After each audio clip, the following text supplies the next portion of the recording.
ఎప్పుడైతే జిల్లాని సమర్థవంతంగా నడిపిస్తూ రాష్ట్రంలోనే ఒక ప్రత్యేక స్థానంలో నిలబెడుతున్న గౌరవనీయులు గౌరవ జిల్లా కలెక్టర్ సార్ని మాట్లాడాలని కోరుతున్నాను. హలో అరకు, ఎలా ఉన్నారు? అందరూ బాగున్నారా? బాగాలేదా? అందరూ బాగున్నారా? యా, దిస్ జోష్, మీ సంతోషం ఈ అరకుకి ఉంటున్న విక్టరీ అన్నమాట.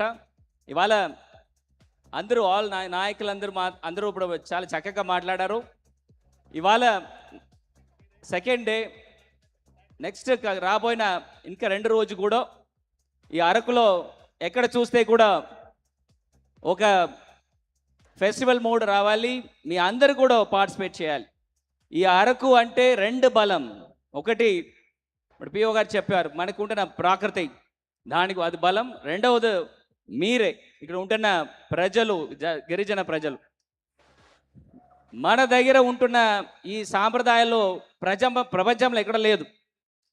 మీరు వెళ్ళి బయటకు చూసారా? మనం తింటున్న ప్రతి వంటలు అన్నీ కూడా ఒక అరకు డిష్గా చేయడం జరిగింది. మీ అందరూ టేస్ట్ చేయాలి. అరకు కౌని అని ఒకటి ఇంట్రొడ్యూస్ చేయడం జరిగింది. ప్రతి ఒక్క హోటల్లో, ప్రతి ఒక్క రెస్టారెంట్లో ఈ అరకు కౌని ఇప్పటి నుంచి మనం ప్లే చేయడం ఉన్నాము. మనం ఇంట్లో తినే అన్నీ కూడా ప్రపంచంకి ఇది ఇంట్రొడ్యూస్ చేయడం జరుగుతుంది. ఇట్లా ఈ అరకు అని ఒక వేదికని రాబోయిన కాలంలో మనకుంటున్న మన సౌత్ ఇండియా కానీ సెంట్రల్ ఇండియాలో ఉంటున్న ప్రతి ఒక్క రాష్ట్రంలో ఉంటున్న ప్రతి ఒక్క గిరిజనులకి ఒక మంచి వేదికగా తీసుకురావడానికి ఒక ప్రయత్నం జరుగుతుంది. మీ వలన మీకుంటున్న ఇక్కడ ఉంటున్న ప్రజలు అందరూ కోఆపరేషన్స్తో అది ఖచ్చితంగా సాధ్యం అవుతుంది. రాబోయిన కాలంలో అరకు ఒక ఆర్ట్ కల్చర్కి ఉంటున్న సెంటర్గా అవుతుంది.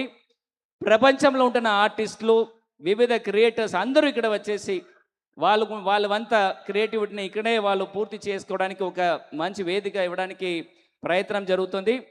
ఖచ్చితంగా ఇక్కడ ఇవాళ జరుగుతున్న కార్యక్రమం మాత్రం కాకుండా రాబోయిన 2 రోజుల్లో కూడా వివిధ ఆర్టిస్టులు, వివిధ సెలబ్రిటీస్ రావడానికి ఉన్నారు.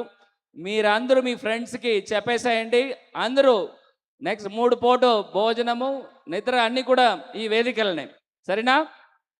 So welcome to Araku, have fun and I wish you all the best for Araku Fest 2026. Thank you. ఒక్కసారి సార్కి హృదయపూర్వకంగా థ్యాంక్స్ తెలియజేద్దాము.